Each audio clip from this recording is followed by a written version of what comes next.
اعوذ باللہ من الشیطان الرجیم، بسم اللہ الرحمن الرحیم۔ حدیث نبی صلی اللہ علیہ وسلم،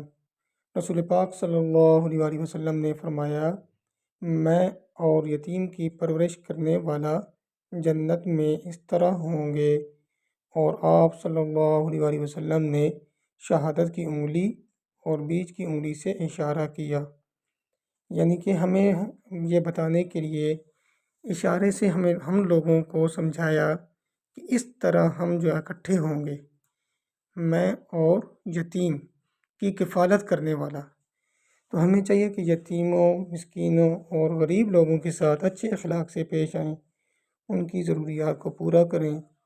ان کے ساتھ اچھے اخلاق سے پیش آنا چاہیے، تاکہ ہمیں جو ہے قیامت والے دن حضور پاک صلی اللہ علیہ وسلم کے ساتھ جو ہے وہ ہمیں سعادت نصیب ہو، ان کے ساتھ ہم اکٹھے رہ سکیں۔